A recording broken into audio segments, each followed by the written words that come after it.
Okay, here we are again, and it's time to speak to some gods. Your thoughts must flow deeply indeed. Let's say, yo, what up to, let's say, I beg your pardon to this one. This is Rimgrand. Alright, let's just get a little background on Rimgrand.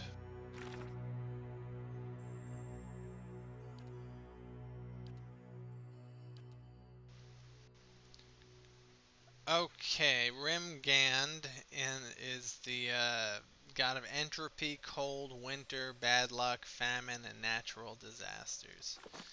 All the shitty things in life. Pray to Rimgrand. Okay.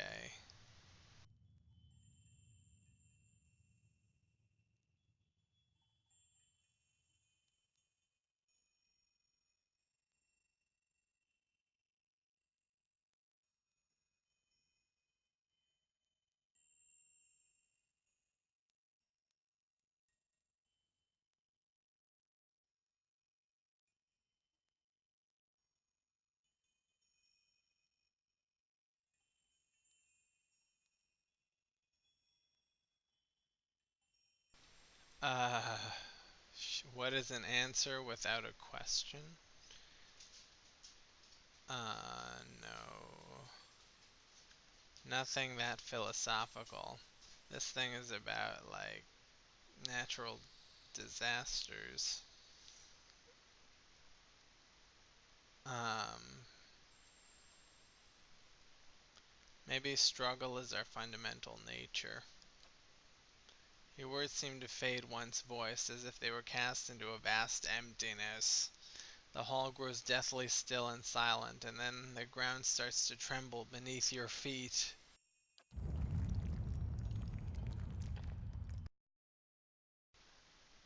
We're in battle.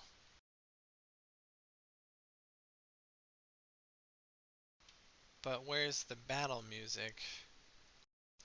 Anyway, we'll issue orders in the silence. What are we dealing with? Blights. Oh, this is nothing. Your thoughts must flow deeply indeed.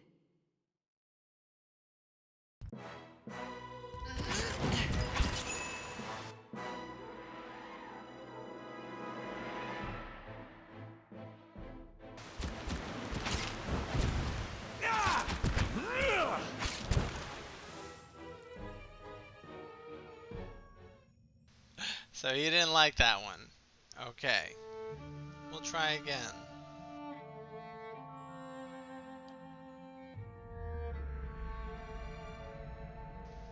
You kneel and close your eyes as you pray the blackness. Right. You see a procession of elves in the distance, periodically fading into and emerging from the whiteness. They trudge over snowbanks, their heads down against the driving winds. As they trek past you, one man bundled in furs turns his head. You headed for noon frost and the frost-hewn breach too? But you can answer. He's lumbered ahead. Oh, before you can answer. I'm reading this just great. You follow the caravan, and in a couple of minutes, you come to a wall of ice. It disappears into the pale emptiness overhead and stretches as far as you can see in either direction. The elves stop in front of a mirror-smooth section that's framed like a temple door. It seems somehow thinner than the rest of the wall. You can't see what's on the other side, but a debilitating cold emanates from within.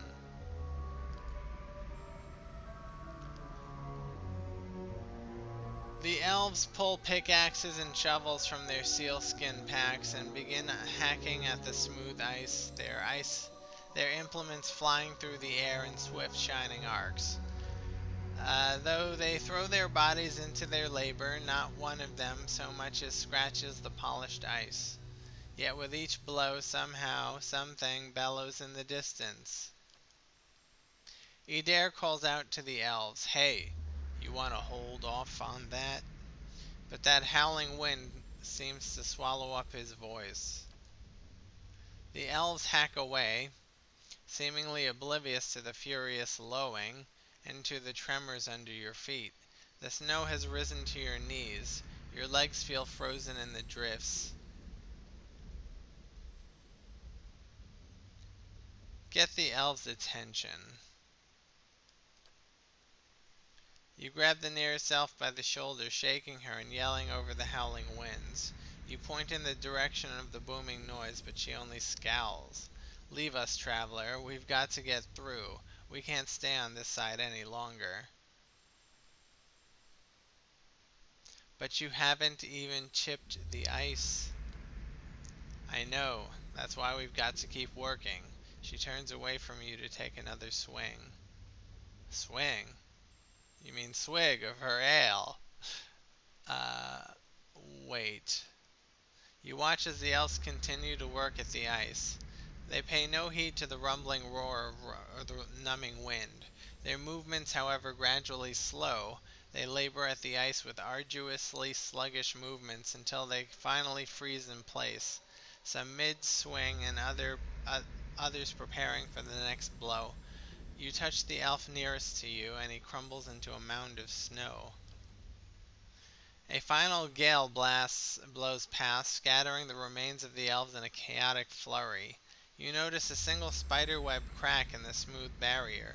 It's the only thing that mars the perfect surface of the ice. Whatever's on the other side of that strange doorway, you feel it tugging at you. Only when you look back and see the parallel gashes trailing behind your legs in the snow do you realize how strong its pull is. My end comes to all things in time. Seal the frost-hewn breach, and instruct the pilgrims in the patience of Remergond.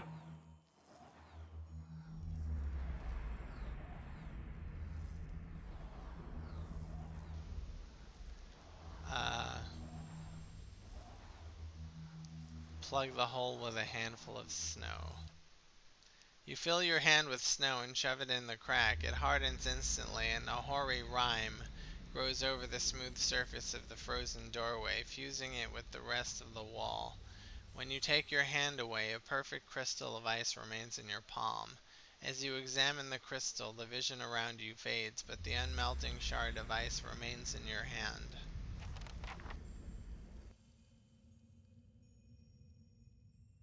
Shit, man. These gods don't take no for an answer. You know what I mean? That's a problem.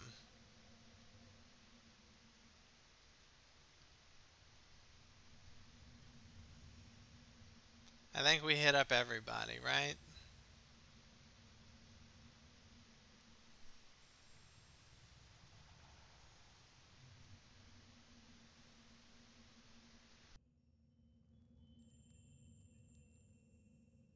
Will do.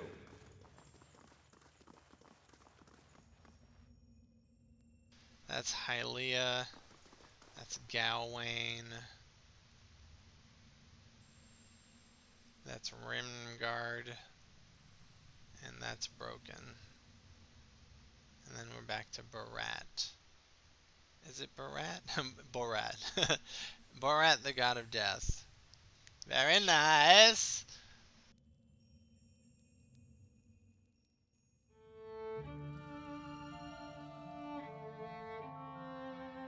I guess we're done in here.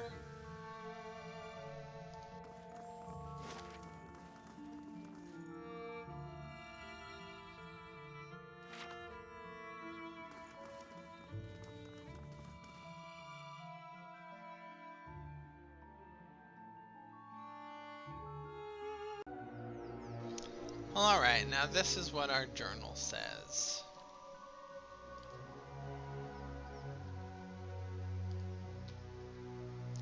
Now that I have divine favor, I can travel to the burial isle and pursue Theos.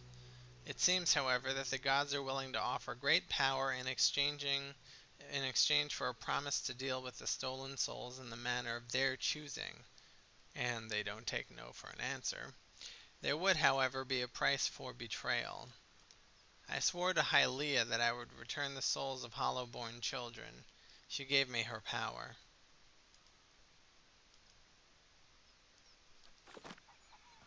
I guess we have to go to the burial aisle.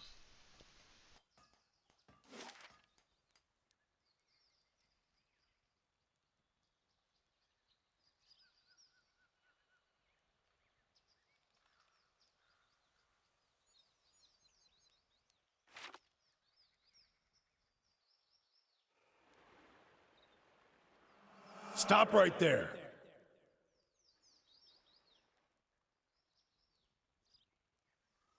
Looks like Durance wants to talk.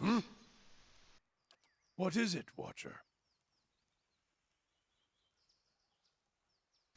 Um, does what we learned... We're just going to ignore those ghosts for now.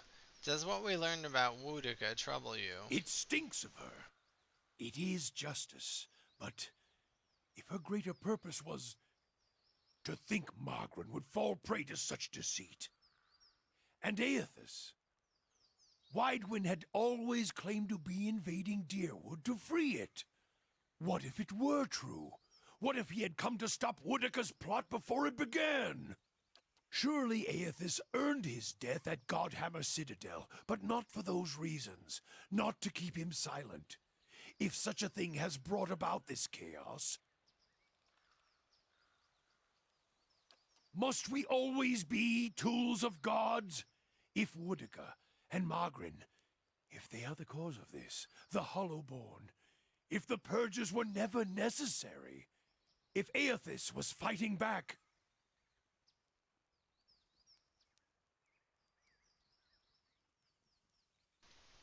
Interesting. Then your God Hammer didn't save Deerwood? It doomed it. so many lies. And Woudica, perhaps she is the next god to fall beneath the Godhammer.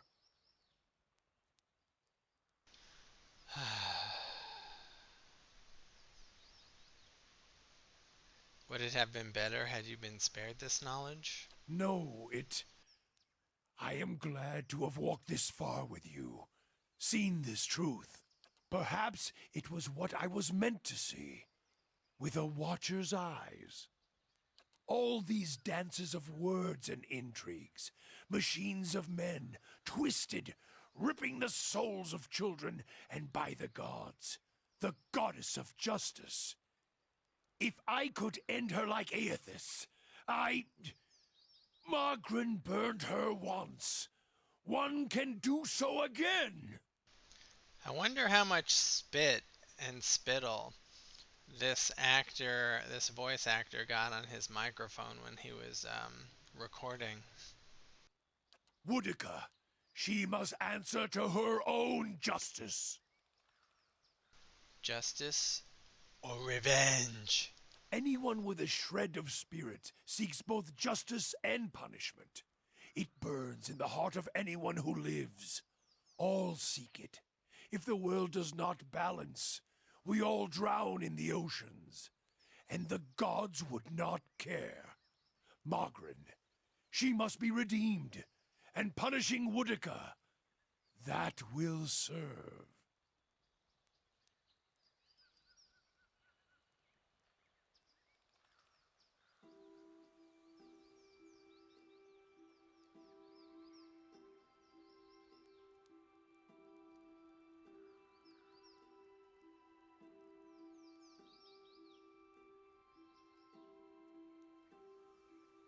Do we know that Magron was not a willing accomplice? Is this some final joke at my expense? To test my faith further? And why would you think that, Watcher?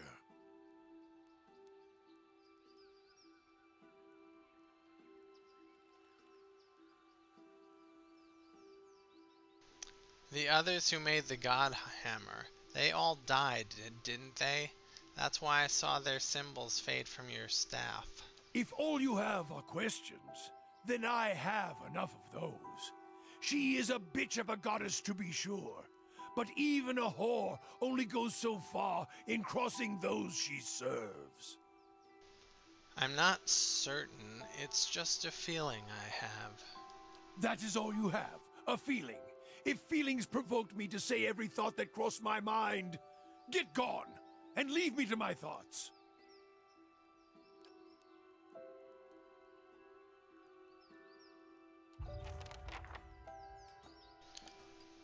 Let's see what happened with the Durance. I guess it's called a quest. Storyline.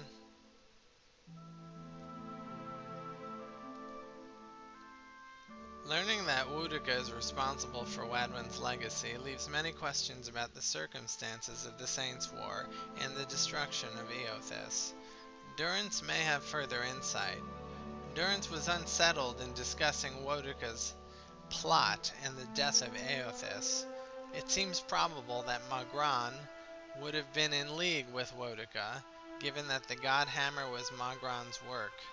But Durance still seems to be in denial. If I can make that case to him using his own words as my evidence, I may be able to break Magran's hold over him.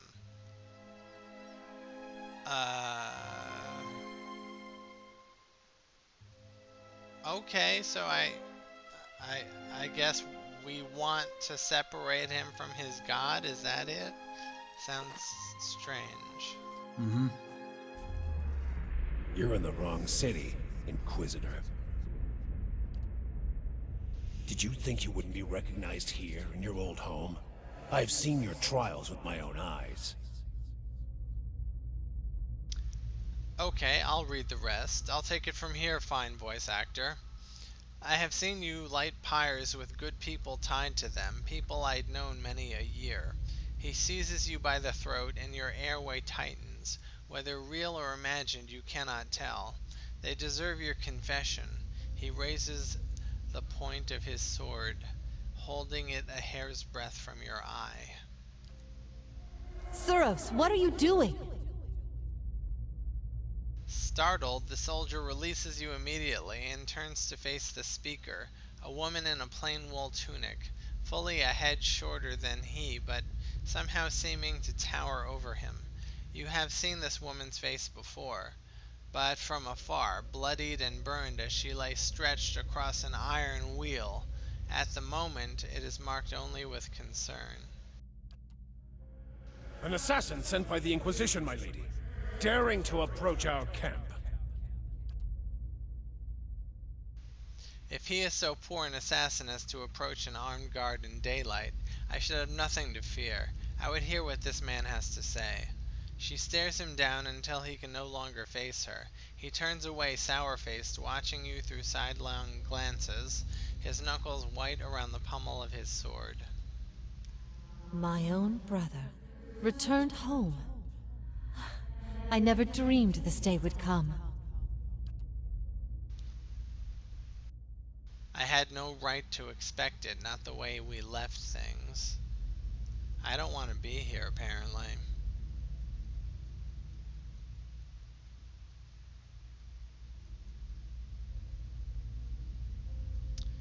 I like the last one. The truth.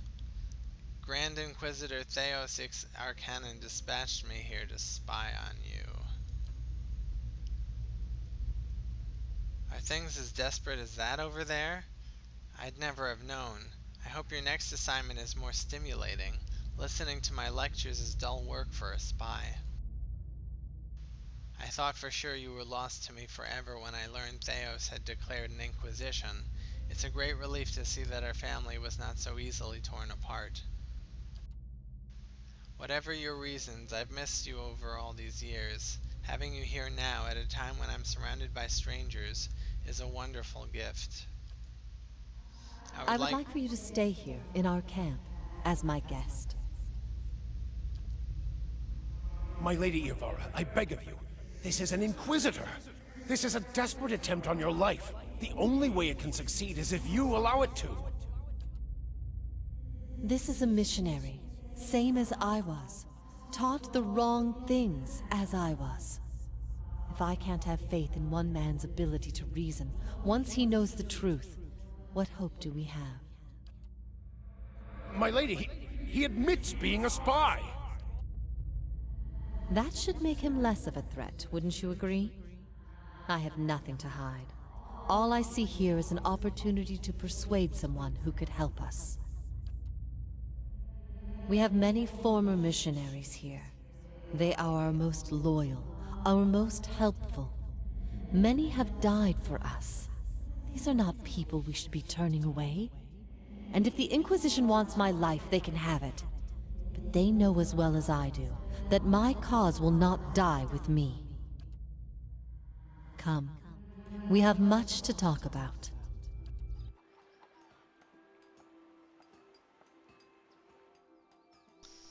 All right. Well. Come along, party. We've got to hit the burial aisle. Did you hear that? About our awakenings being permanent? Yeah, just ignore it. Oh, apparently Aloth wants to say something. If those Delamgon are right, you and I are stuck with our awakenings. Not quite the news I was hoping for.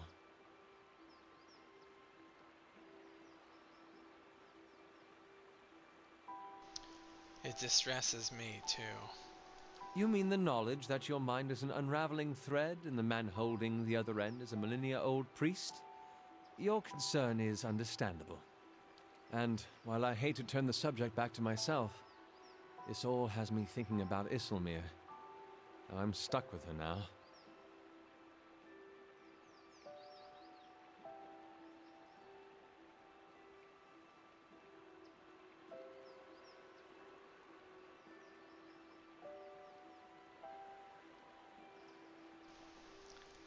It's time you dealt with this, Aloth.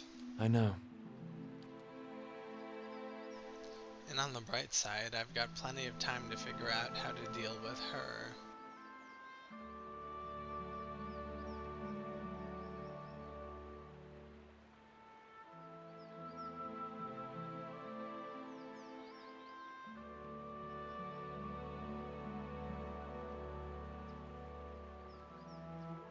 Okay, either dominate her or work with her. Working with her, I don't think she can be dominated. It's strange.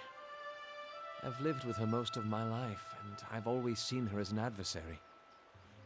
It should have occurred to me the day she stood up to my father. But there's something about being too close to a situation to see it clearly. It will be a relief to stop fighting her.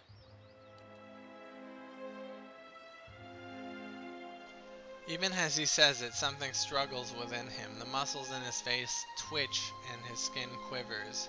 His eyes roll back in his skull, exposing slivers of white. Sweat beads and glistens on his forehead. Okay.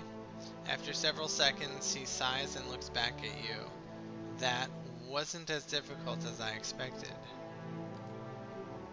I think deep down I'd always hoped to find a solution elsewhere. When I was a child, I always thought my mother would come home with a mysterious cure, or that my father, without knowing it, could somehow send her away just as he'd called her forth. I can't pretend that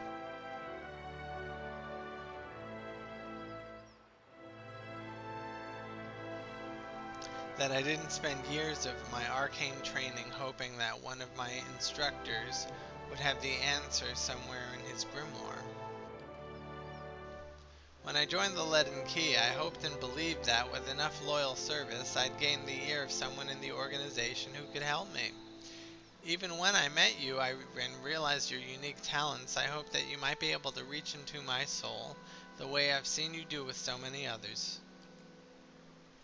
I'd been looking for someone else to solve my problem, and now I realize that I've got to face it on my own.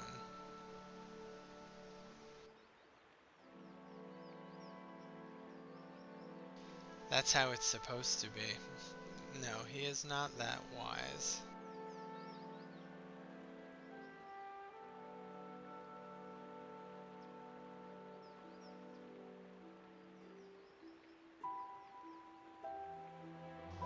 You haven't been on your own. I got you through Brackenberry, remember? I remember well. You've been a capable leader for this expedition, and an invaluable mentor to me. I won't forget what I've learned from you. That reminds me of something else the Delamgon said. About the gods not being real.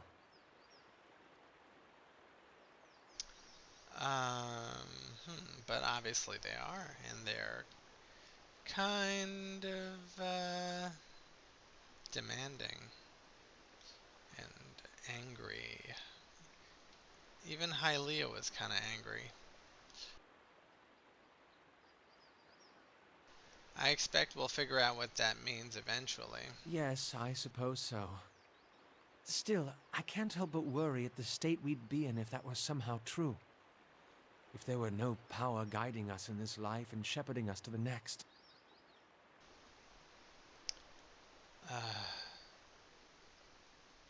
Well, um, let's just hope that's not the case. Well, truer words were never said.